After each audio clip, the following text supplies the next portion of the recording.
Thank You, Ma'am by Langston Hughes. She was a large woman with a large purse that had everything in it but hammer and nails. It had a long strap, and she carried it slung across her shoulder. It was about 11 o'clock at night, and she was walking alone when a boy ran up behind her and tried to snatch her purse. The strap broke with a single tug the boy gave it from behind, but the boy's weight and the weight of the purse combined caused him to lose his balance. So instead of taking off full blast, as he had hoped, the boy fell on his back on the sidewalk, and his legs flew up. The large woman simply turned around and kicked him right square in his blue jeans sitter. Then she reached down, picked the boy up by his shirt front, and shook him until his teeth rattled. After that, the woman said, "Pick up my pocketbook, boy, and give it here." She still held him, but she bent down enough to permit him to stoop and pick up her purse. Then she said, "Now ain't you ashamed of yourself?" Firmly gripped by his shirt front, the boy said, "Yes'm." The woman said, "What did you want to do it for?" The boy said, "I didn't aim to." She said, "You a lie." By that time, 2 or 3 people passed, stopped, turned to look, and some stood watching. "If I turn you loose, will you run?" asked the woman. "Yes'm," said the boy. "Then I won't turn you loose," said the woman. She did not release him. "I'm very sorry, lady, I'm sorry," whispered the boy. And your face is dirty. I got a great mind to wash your face for you. Ain't you got nobody at home to tell you to wash your face?" "No'm," said the boy. "Then it will get washed this evening," said the large woman, starting up the street, dragging the frightened boy behind her. He looked as if he were 14 or 15, frail and willow wild, in tennis shoes and blue jeans. The woman said, "You ought to be my son. I would teach you right from wrong. Least I can do right now is to wash your face. Are you hungry?" "No'm," said the being dragged boy. "I just want you to turn me loose." "Was I bothering you when I turned that corner?" asked the woman. "No'm." "But you put yourself in contact with me," said the woman. "If you think that contact is not going to last a while, you got another thought coming. When I get through with you, sir, you are going to remember Mrs. Luella Bates Washington Jones." Sweat popped out on the boy's face as he began to struggle.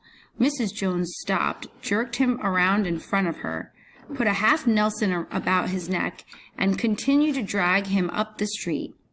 When she got to her door, she dragged the boy inside, down a hall, and into a large kitchenette furnished room at the rear of the house. She switched on the light and left the door open. The boy could hear other roomers laughing and talking in the large house. Some of their doors were open, too, so he knew he and the woman were not alone. The woman still had him by the neck in the middle of her room. She said, "What is your name?" "Roger," answered the boy. "Then, Roger, you go to that sink and wash your face," said the woman, whereupon she turned him loose at last. Roger looked at the door, looked at the woman, looked at the door, and went to the sink. "Let the water run until it gets warm," she said. "Here's a clean towel." "You going to take me to jail?" asked the boy, bending over the sink.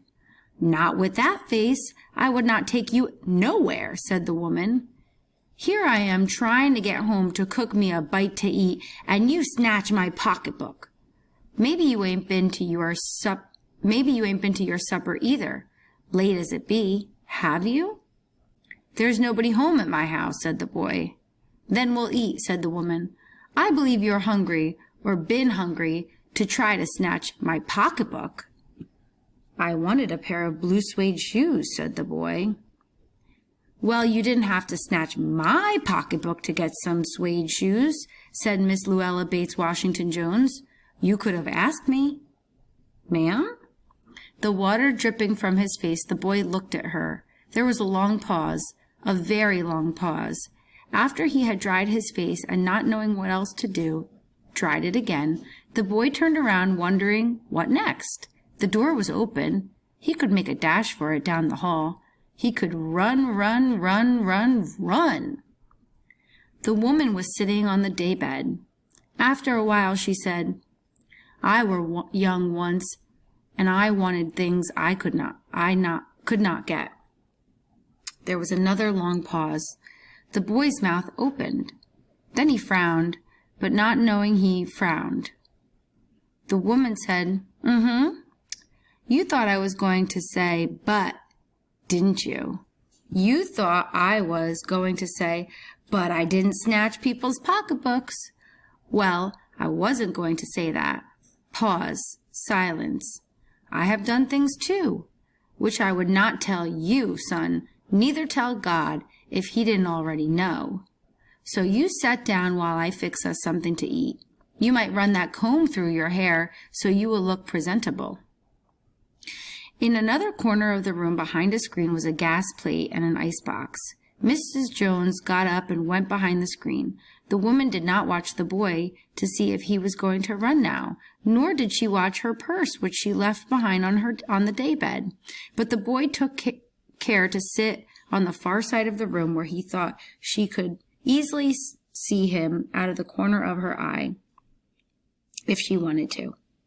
He did not trust the woman not to trust him, and he did not want to be mistrusted now. "Do you need somebody to go to the store?" asked the boy. "Maybe to get some milk or something?" "Don't believe I do," said the woman, "unless you just want sweet milk yourself. I was going to make cocoa out of this canned milk I got here." "That will be fine," said the boy. She heated some lima beans and ham she had in the icebox, made the cocoa, and set the table. The woman did not ask the boy anything about where he lived or his folks or anything else that would embarrass him. Instead, as they ate, she told him about her job in a hotel beauty shop that stayed open late, what the work was like, and how all kinds of women came in and out, blondes, redheads, and Spanish. Then she cut him a half of her 10-cent cake. "Eat some more, son," she said.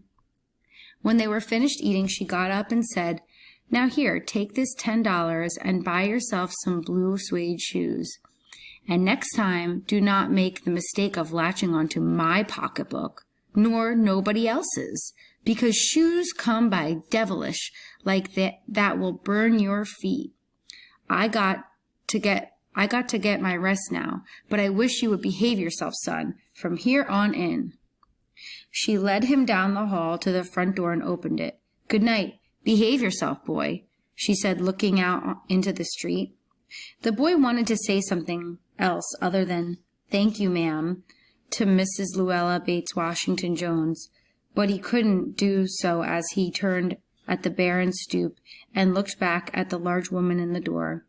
He barely managed to say "thank you" before she shut the door, and he never saw her again.